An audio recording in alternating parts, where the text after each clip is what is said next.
The Yellow Sign from The King in Yellow by Robert W. Chambers. Chapter 1. There are so many things which are impossible to explain. Why should certain chords in music make me think of the brown and golden tints of autumn foliage? Why should the Mass of Saint Cecile bend my thoughts wandering among caverns whose walls blaze with ragged masses of virgin silver? What was it in the roar and turmoil of Broadway at 6 o'clock that flashed before my eyes the picture of a still Breton forest where sunlight filtered through spring foliage and Sylvia bent, half curiously, half tenderly, over a small green lizard, murmuring, "To think that this also is a little ward of God." When I first saw the watchman, his back was toward me. I looked at him indifferently until he went into the church. I paid no more attention to him than I had to any other man who lounged through Washington Square that morning. And when I shut my window and turned back into my studio, I had forgotten him. Late in the afternoon, the day being warm, I raised the window again and leaned out to get a sniff of air. A man was standing in the courtyard of the church, and I noticed him again with as little interest as I had that morning. I looked across the square to where the fountain was playing, and then, with my mind filled with vague impressions of trees, asphalt drives, and the moving groups of nursemaids and holiday makers, I started to walk back to my easel. As I turned, my listless glance included the man below in the churchyard. His face was toward me now, and with a perfectly involuntary movement, I bent to see it. At the same moment, he raised his head and looked at me. Instantly, I thought of a coffin worm. Whatever it was about the man that repelled me, I did not know, but the impression of a plump, white grave worm was so intense and nauseating that I must have shown it in my expression, for he turned his puffy face away with a movement which made me think of a disturbed grub in a chestnut. I went back to my easel and motioned to the model to resume her pose. After working a while, I was satisfied that I was spoiling what I had done as rapidly as possible, and I took up a palette knife and scraped the color out again. The flesh tones were sallow and unhealthy, and I did not understand how I could have painted such sickly color into a study which before that had glowed with healthy tones. I looked at Tessie. She had not changed, and the clear flush of health dyed her neck and cheeks as I frowned. "Is it something I've done?" she said. "No, I've made a mess of this arm, and for the life of me, I can't see how I came to paint such mud as that into the canvas," I replied. "Don't I pose well?" she insisted. "Of course, perfectly." "Then it's not my fault?" "No, it's my own." "I'm very sorry," she said. I told her she could rest while I applied rag and turpentine to the plague spot on my canvas, and she went off to smoke a cigarette and look over the illustrations in the Courrier Français. I did not know whether it was something in the turpentine or a defect in the canvas, but the more I scrubbed, the more that gangrene seemed to spread. I worked like a beaver to get it out, and yet the disease appeared to creep from limb to limb of the study before me. Alarmed, I strove to arrest it, but now the color on the breast changed, and the whole figure seemed to absorb the infection as a sponge soaks up water. Vigorously I plied palette knife, turpentine, and scraper, thinking all the time what a séance I should hold with Duval, who had sold me the canvas. But soon I noticed that it was not the canvas which was defective, nor yet the colors of Edward. It must be the turpentine, I thought angrily, or else my eyes have become so blurred and confused by the afternoon light that I can't see straight. I called Tessie, the model. She came and leaned over my chair, blowing rings of smoke into the air. "What have you been doing to it?" she exclaimed. "Nothing," I growled. "It must be this turpentine." "What a horrible color it is now," she continued. "Do you think my flesh resembles green cheese?" "No, I don't," I said angrily. "Did you ever know me to paint like that before?" "No, indeed." "Well, then." "It must be the turpentine, or something," she admitted. She slipped on a Japanese robe and walked to the window. I scraped and rubbed until I was tired, and finally picked up my brushes and hurled them through the canvas with a forcible expression, the tone alone of which reached Tessie's ears. Nevertheless, she promptly began. "That's it. Swear and act silly and ruin your brushes. You have been 3 weeks on that study, and now look. What's the good of ripping the canvas? What creatures artists are!" I felt about as much ashamed as I usually did after such an outbreak, and I turned the ruined canvas to the wall. Tessie helped me clean my brushes and then danced away to dress. From the screen she regaled me with bits of advice concerning whole or partial loss of temper, until, thinking, perhaps, I had been tormented sufficiently, she came out to implore me to button her waist where she could not reach it on the shoulder. "Everything went wrong from the time you came back from the window and talked about that horrid-looking man you saw in the churchyard," she announced. "Yes, he probably bewitched the picture," I said, yawning. I looked at my watch. "It's after 6, I know," said Tessie, adjusting her hat before the mirror. "Yes," I replied, "I didn't mean to keep you so long." I leaned out of the window, but recoiled with disgust, for the young man with the pasty face stood below in the churchyard. Tessie saw my gesture of disapproval and leaned from the window. "Is that the man you don't like?" she whispered. I nodded. "I can't see his face, but he does look fat and soft. Some way or other," she continued, looking at me. "He reminds me of a dream, an awful dream I once had. Or," she mused, looking down at her shapely shoes, "was it a dream after all?" "How should I know?" I smiled. Tessie smiled in reply. "You were in it," she said, "so perhaps you might know something about it." "Tessie, Tessie," I protested, "don't you dare flatter by saying that you dream about me." "But I did," she insisted. "Shall I tell you about it?" "Go ahead," I replied, lighting a cigarette. Tessie leaned back on the open window-sill and began very seriously. "One night last winter I was lying in bed thinking about nothing at all in particular. I had been posing for you, and I was tired out, yet it seemed impossible for me to sleep. I heard the bells in the city ring 10, 11, and midnight. I must have fallen asleep about midnight, because I don't remember hearing the bells after that. It seemed to me that I had scarcely closed my eyes when I dreamed that something impelled me to go to the window. I rose and, raising the sash, leaned out. 25th Street was deserted as far as I could see. I began to be afraid. Everything outside seemed so black and uncomfortable. Then the sound of wheels in the distance came to my ears, and it seemed to me as though that was what I must wait for. Very slowly the wheels approached, and finally I could make out a vehicle moving along the street.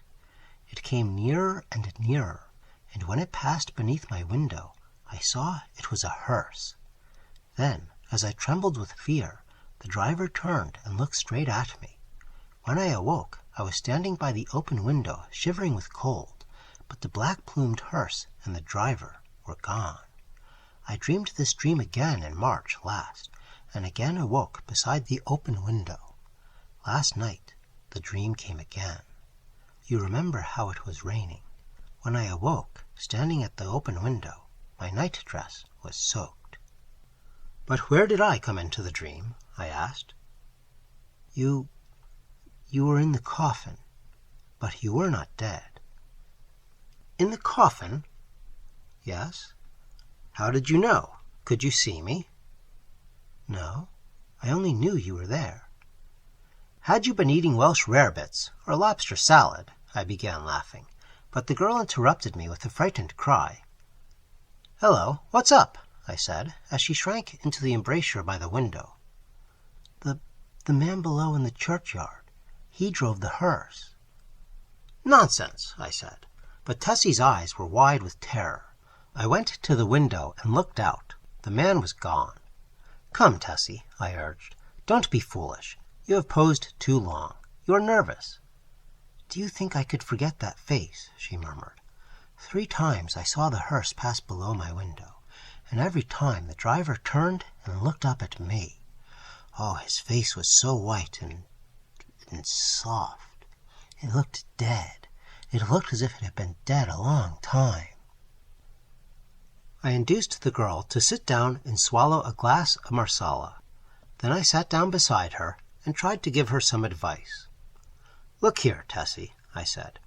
"You go to the country for a week or 2, and you'll have no more dreams about hearses.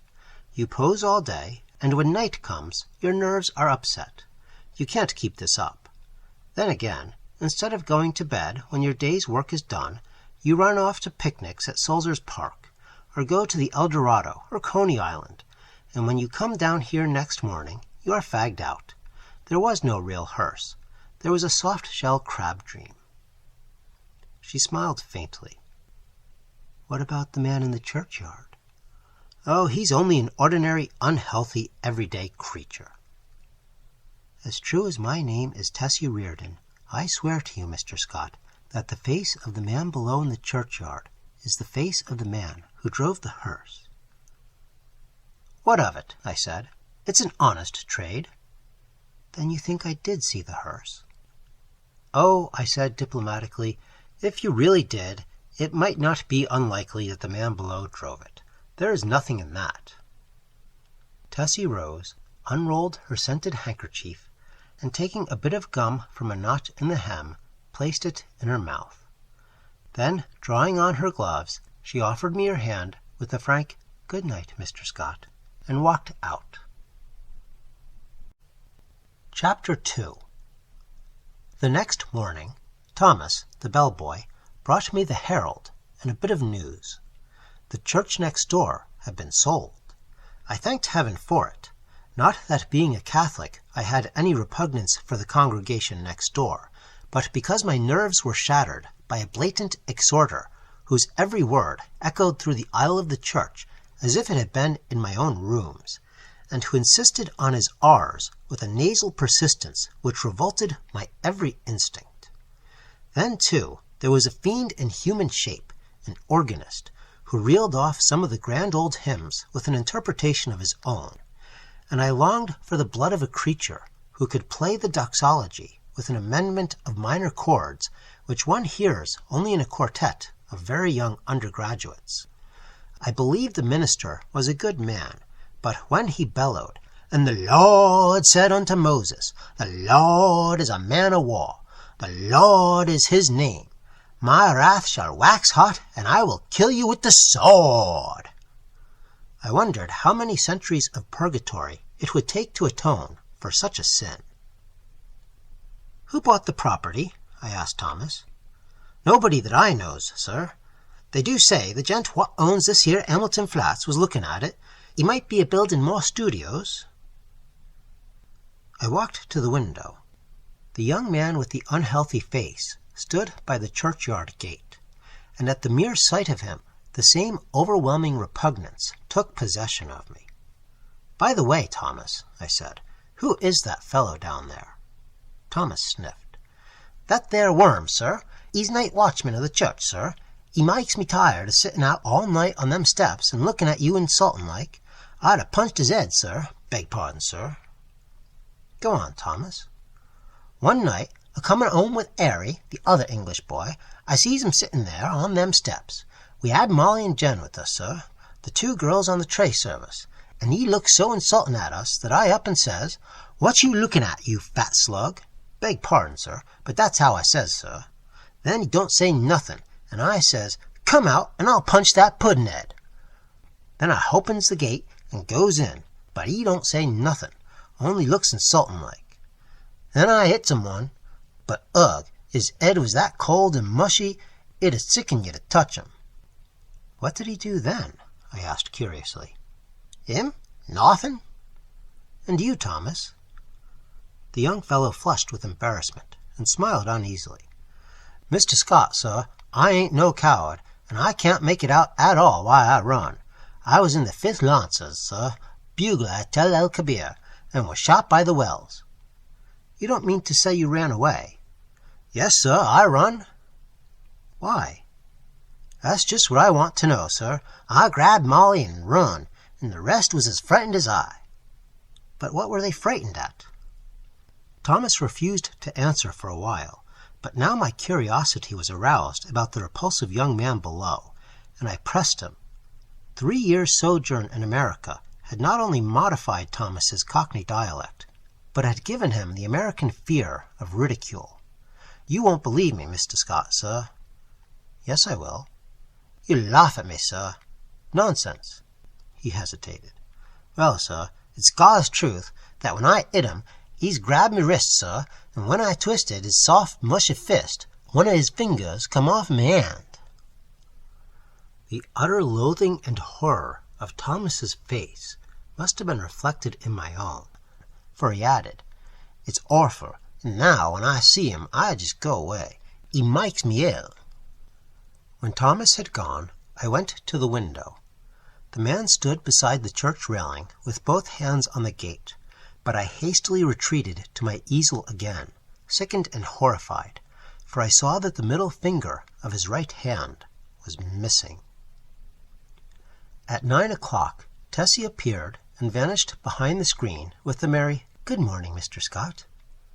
When she had reappeared and taken her pose upon the model stand, I started a new canvas, much to her delight. She remained silent as long as I was on the drawing, but as soon as the scrape of the charcoal ceased, and I took up my fixative, she began to chatter. "Oh, I had such a lovely time last night. We went to Tony Pastor's." "Who are we?" I demanded. "Oh, Maggie, you know, Mr. White's model, and Pinky McCormick. We call her Pinky because she's got that beautiful red hair you artists like so much, and Lizzie Burke." I sent a shower of spray from the fixative over the canvas and said, "Well, go on." "We saw Kelly and Baby Barnes, the skirt dancer, and all the rest. I made a mash." "Then you have gone back on me, Tessie." She laughed and shook her head. "He's Lizzie Burke's brother, Ed. He's a perfect gentleman." I felt constrained to give her some parental advice concerning mashing, which she took with a bright smile. "Oh, I can take care of a strange mash," she said, examining her chewing gum. "But Ed is different. Lizzie's my best friend."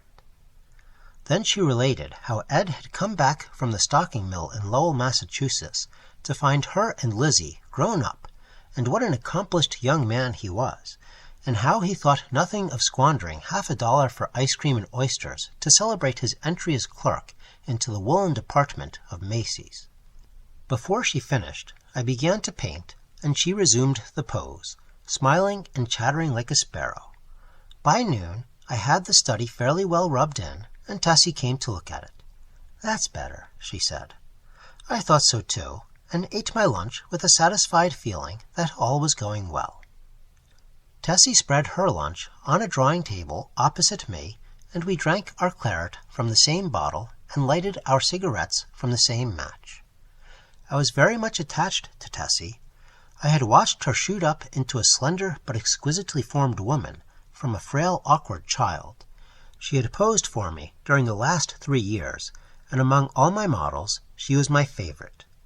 It would have troubled me very much indeed had she become tough, or fly, as the phrase goes, but I never noticed any deterioration of her manner, and felt at heart that she was all right. She and I never discussed morals at all, and I had no intention of doing so, partly because I had none myself, and partly because I knew she would do what she liked, in spite of me. Still, I did hope she would steer clear of complications, because I wished her well, and then I also had a selfish desire to retain the best model I had. I knew that mashing, as she termed it, had no significance with girls like Tessie, and that such things in America did not resemble in the least the same things in Paris. Yet, having lived with my eyes open, I also knew that somebody would take Tessie away some day, in one manner or another, and though I professed to myself that marriage was nonsense, I sincerely hoped that, in this case, there would be a priest at the end of the vista. I am a Catholic.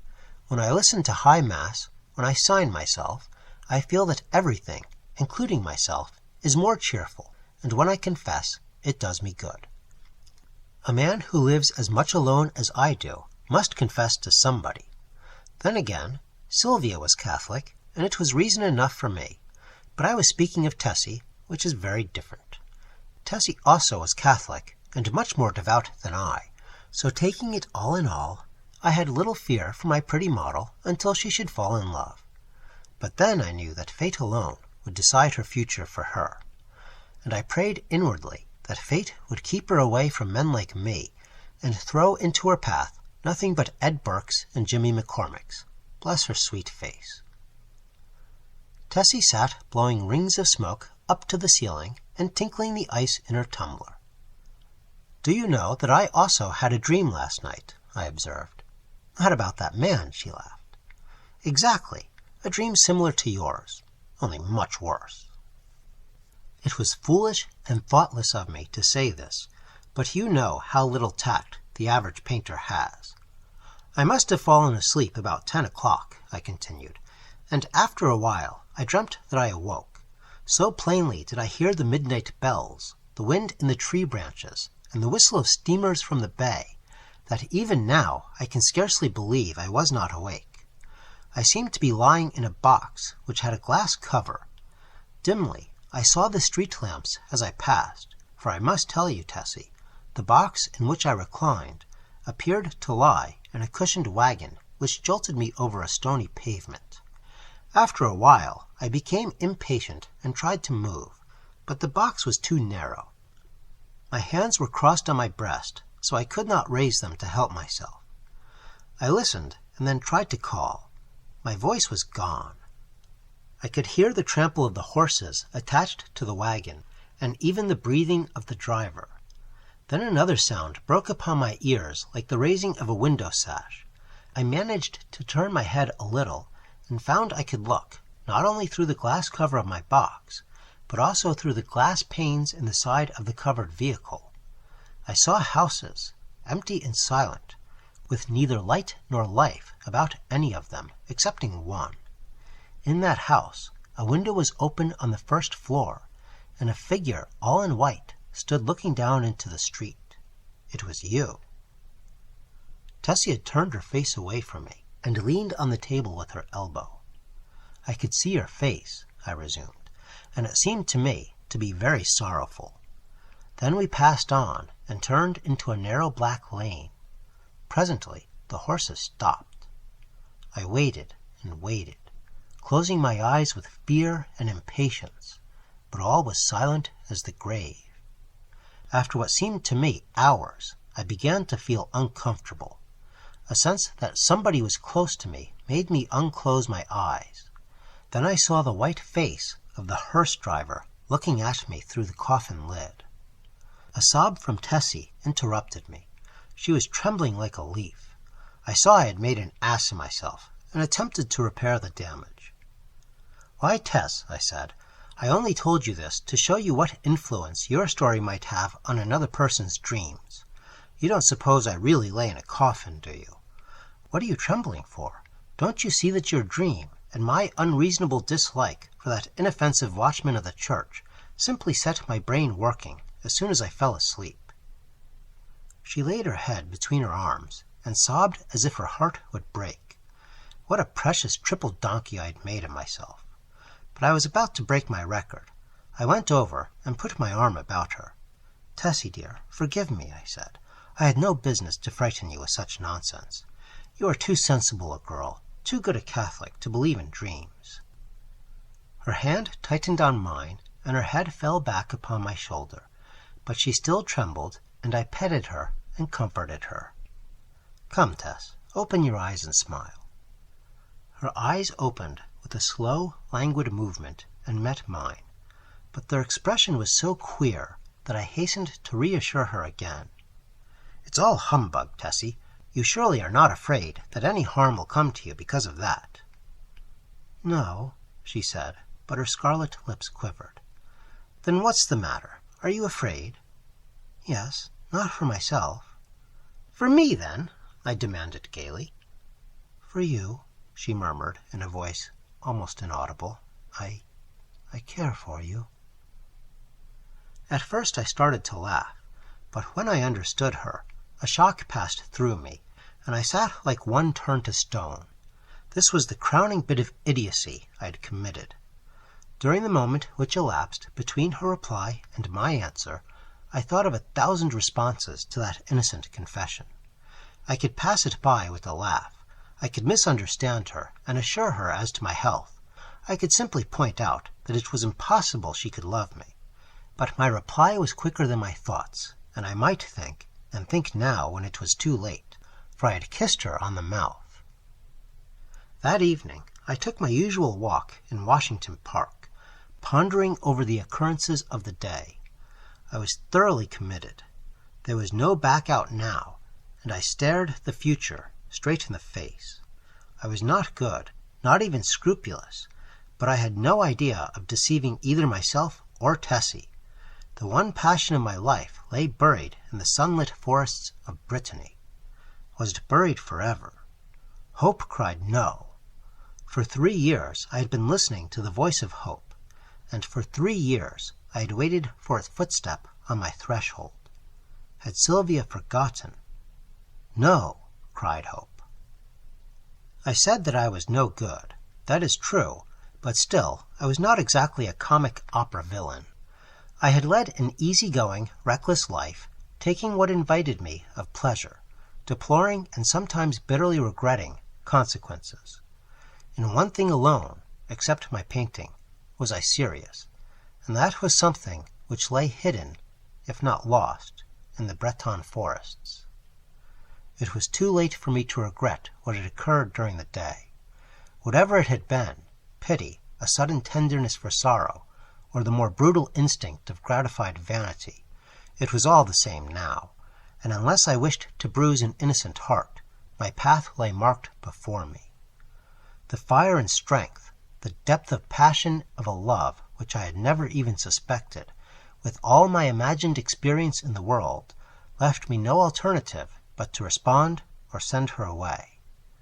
Whether because I am so cowardly about giving pain to others, or whether it was that I have little of the gloomy Puritan in me, I do not know, but I shrank from disclaiming responsibility for that thoughtless kiss, and in fact had no time to do so before the gates of her heart opened and the flood poured forth.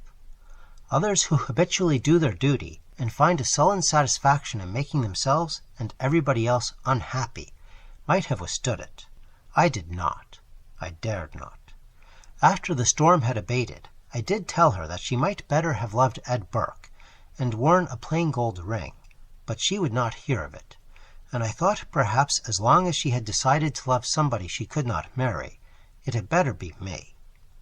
I, at least, could treat her with an intelligent affection, and whenever she became tired of her infatuation, she could go none the worse for it. For I was decided on that point, although I knew how hard it would be. I remembered the usual termination of platonic liaisons, and thought how disgusted I had been whenever I heard of one. I knew I was undertaking a great deal for so unscrupulous a man as I was, and I dreamed of the future, but never for one moment did I doubt that she was safe with me. Had it been anybody but Tessie, I should not have bothered my head about scruples, for it did not occur to me to sacrifice Tessie as I would have sacrificed a woman of the world. I looked at the future squarely in the face and saw several probable endings to the affair. She would either tire of the whole thing, or become so unhappy that I should have either to marry her or go away. If I married her, we would be unhappy.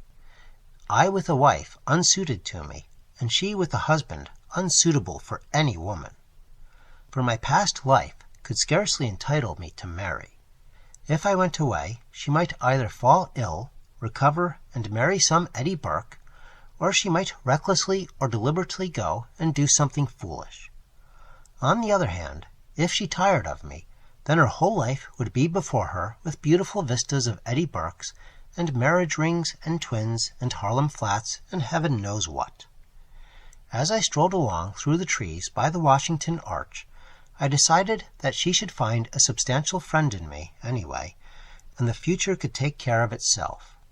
Then I went into the house and put on my evening dress, for the little faintly perfumed note on my dresser said, "Have a cab at the stage door at 11." And the note was signed, "Edith Carmichael, Metropolitan Theatre." I took supper that night, or rather, we took supper, Miss Carmichael and I, at Solari's, and the dawn was just beginning to gild the cross on the Memorial Church as I entered Washington Square after leaving Edith at the Brunswick. There was not a soul in the park as I passed along the trees and took the walk which leads from the Garibaldi statue to the Hamilton apartment house. But as I passed the churchyard, I saw a figure sitting on the stone steps. In spite of myself, a chill crept over me at the sight of the white puffy face, and I hastened to pass. Then he said something which might have been addressed to me, or might merely have been muttered to himself. But a sudden furious anger flamed up within me that such a creature should address me. For an instant I felt like wheeling about and smashing my stick over his head, but I walked on, and entering the Hamilton, went to my apartment. For some time I tossed about the bed, trying to get the sound of his voice out of my ears, but could not. It filled my head, that muttering sound, like thick oily smoke from a fat-rendering vat, or an odor of noisome decay. And as I lay and tossed about, the voice in my ears seemed more distinct, and I began to understand the words he had muttered. They came to me slowly, as if I had forgotten them, and at last I could make some sense out of the sounds. It was this: "Have you found the yellow sign? Have you found the yellow sign? Have you found the yellow sign?" I was furious. What did he mean by that? Then, with a curse upon him and his, I rolled over and went to sleep. But when I awoke later, I looked pale and haggard, for I had dreamed the dream of the night before, and it troubled me more than I cared to think. I dressed and went down into my studio. Tessie sat by the window, but as I came in, she rose and put both arms around my neck for an innocent kiss. She looked so sweet and dainty that I kissed her again, and then sat down before the easel. "Hello, where's the study I began yesterday?" I asked. Tessie looked conscious, but did not answer. I began to hunt among the piles of canvases, saying, "Hurry up, Tess, and get ready. We must take advantage of the morning light." When at last I gave up the search among the other canvases and turned to look around the room for the missing study, I noticed Tessie standing by the screen with her clothes still on. "What's the matter?" I asked. "Don't you feel well?" "Yes." "Then hurry." "Do you want me to pose as I have always posed?" Then I understood. Here was a new complication. I had lost, of course, the best nude model I had ever seen.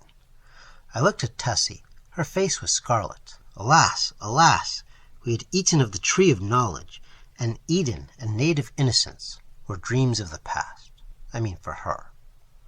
I suppose she noticed the disappointment on my face, for she said, "I will pose if you wish. The study is behind the screen here where I put it." "No," I said, "we will begin something new." And I went into my wardrobe and picked out a Moorish costume which fairly blazed with tinsel. It was a genuine costume, and Tessie retired to the screen with it, enchanted. When she came forth again, I was astonished. Her long black hair was bound above her forehead with a circlet of turquoises, and the ends curled about her glittering girdle. Her feet were encased in the embroidered pointed slippers, and the skirt of her costume, curiously wrought with arabesques in silver, fell to her ankles. The deep metallic blue vest, embroidered with silver, and the short Mauresque jacket, spangled and sewn with turquoises, became her wonderfully. She came up to me and held up her face smiling. I slipped my hand into my pocket, and drawing out a gold chain with a cross attached, dropped it over her head. "It's yours, Tessie." "Mine?" she faltered. "Yours. Now go and pose." Then, with a radiant smile, she ran behind the screen and presently reappeared with a little box on which was written my name. "I had intended to give it to you when I went home tonight," she said, "but I can't wait now." I opened the box. On the pink cotton inside lay a clasp of black onyx, on which was inlaid a curious symbol or letter in gold. It was neither Arabic nor Chinese, nor, as I found afterwards, did it belong to any human script. "It's all I had to give you for a keepsake," she said timidly. I was annoyed, but I told her how much I should prize it, and promised to wear it always. She fastened it on my coat, beneath the lapel. "How foolish, Tess, to go and buy me such a beautiful thing as this," I said. "I did not buy it," she laughed. "Where did you get it?" Then she told me how she had found it one day while coming from the aquarium in the Battery, how she had advertised it and watched the papers, but at last gave up all hopes of finding the owner. "That was last winter," she said, "the very day I had the first horrid dream about the hearse." I remembered my dream of the previous night, but said nothing, and presently my charcoal was flying over a new canvas, and Tessie stood motionless on the model stand. Chapter 3. The day following was a disastrous one for me. While moving a framed canvas from one easel to another, my foot slipped on the polished floor, and I fell heavily on both wrists. They were so badly sprained that it was useless to attempt to hold a brush, and I was obliged to wander about the studio, glaring at unfinished drawings and sketches, until despair seized me, and I sat down to smoke and twiddle my thumbs with rage. The rain blew against the windows and rattled on the roof of the church, driving me into a nervous fit with its interminable patter. Tessie sat sewing by the window, and every now and then raised her head and looked at me with such innocent compassion that I began to feel ashamed of my irritation, and looked about for something to occupy me. I had read all the papers and all the books in the library, but for the sake of something to do, I went to the bookcases and shoved them open with my elbow. I knew every volume by its color and examined them all, passing slowly around the library and whistling to keep up my spirits.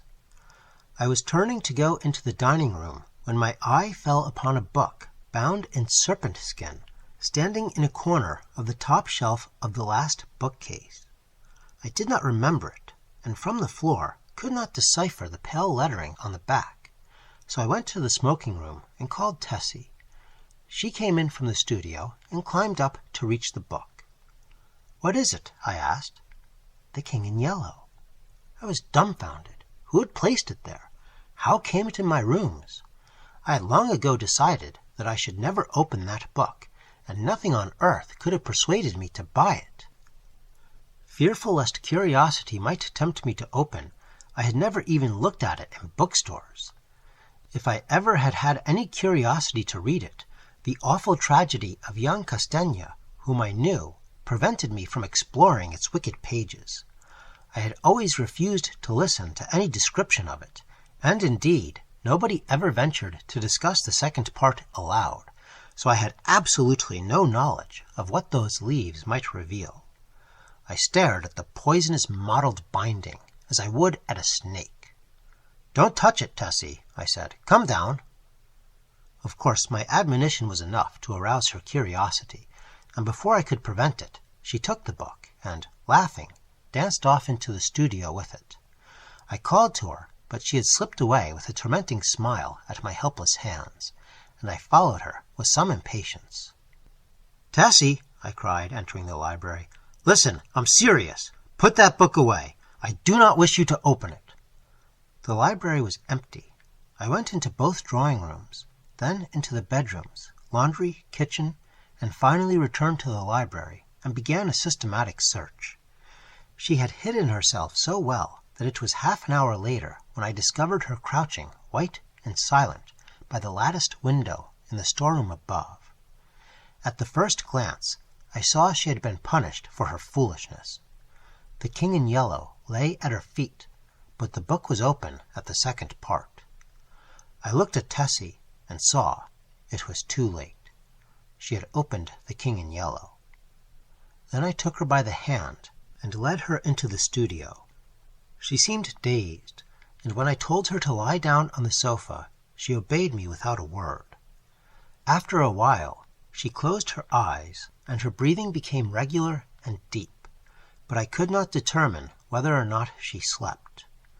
For a long while I sat silently beside her, but she neither stirred nor spoke, and at last I rose, and, entering the unused storeroom, took the book in my least injured hand. It seemed heavy as lead, but I carried it into the studio again, and sitting down on the rug beside the sofa, opened it and read it through from beginning to end. When, faint with excess of my emotions, I dropped the volume and leaned warily back against the sofa, Tessie opened her eyes and looked at me. We had been speaking for some time in a dull, monotonous strain before I realized that we were discussing The King in Yellow. Oh, the sin of writing such words! Words which are clear as crystal, limpid and musical as bubbling springs. Words which sparkle and glow like the poisoned diamonds of the Medicis. Oh, the wickedness and hopeless damnation of a soul who could fascinate and paralyze human creatures with such words. Words understood by the ignorant and wise alike. Words which are more precious than jewels, more soothing than music, more awful than death. We talked on, unmindful of the gathering shadows, and she was begging me to throw away the clasp of black onyx quaintly inlaid with what we now knew to be the yellow sign. I shall never know why I refused, though even at this hour, here in my bedroom as I write this confession, I should be glad to know what it was that prevented me from tearing the yellow sign from my breast and casting it into the fire. I am sure I wished to do so, and yet Tessie pleaded with me in vain. Night fell, and the hours dragged on, but still we murmured to each other of the king and the pallid mask, and midnight sounded from the misty spires in the fog-wrapped city. We spoke of Hastur and of Casilda, while outside the fog rolled against the blank window panes, as the cloud waves roll and break on the shores of Hali. The house was very silent now, and not a sound came up from the misty streets. Tessie lay among the cushions, her face a gray blot in the gloom, but her hands were clasped in mine, and I knew that she knew, and read my thoughts as I read hers, for we had understood the mystery of the Hyades, and the phantom of truth was laid. Then as we answered each other, swiftly, silently, thought on thought, the shadows stirred in the gloom about us, and far in the distant streets we heard a sound. Nearer and nearer it came, the dull crunching of wheels, nearer and yet nearer, and now, outside before the door, it ceased, and I dragged myself to the window and saw a black-plumed hearse. The gate below opened and shut, and I crept shaking to my door and bolted it, but I knew no bolts, no locks, could keep that creature out who was coming for the yellow sign. And now I heard him moving very softly along the hall. Now he was at the door, and the bolts rotted at his touch. Now he had entered. With eyes starting from my head, I peered into the darkness, but when he came into the room, I did not see him. It was only when I felt him envelop me in his cold, soft grasp that I cried out and struggled with deadly fury. But my hands were useless, and he tore the onyx clasp from my coat and struck me full in the face. Then, as I fell, I heard Tessie's soft cry, and her spirit fled. And even while falling, I longed to follow her, for I knew that the King in Yellow had opened his tattered mantle, and there was only God to cry now. I could tell more, but I cannot see what help it will be to the world. As for me, I am past human help or hope. As I lie here, writing, careless even for whether or not I die before I finish, I can see the doctor gathering up his powders and phials with a vague gesture to the good priest beside me, which I understand. They will be very curious to know the tragedy. They of the outside world, who write books and print millions of newspapers, but I shall write no more, and the Father Confessor will seal my last words with the seal of sanctity when his holy office is done. They of the outside world may send their creatures into wrecked homes and death-smitten firesides, and their newspapers will batten on blood and tears. But with me their spies must halt before the confessional. They know that Tessie is dead, and that I am dying. They know how the people in the house, aroused by an infernal scream, rushed into my room and found one living and 2 dead. But they do not know what I shall tell them now.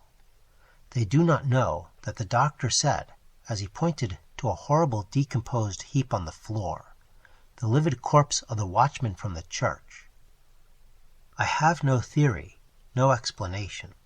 That man must have been dead for months." I think I am dying. I wish the priest would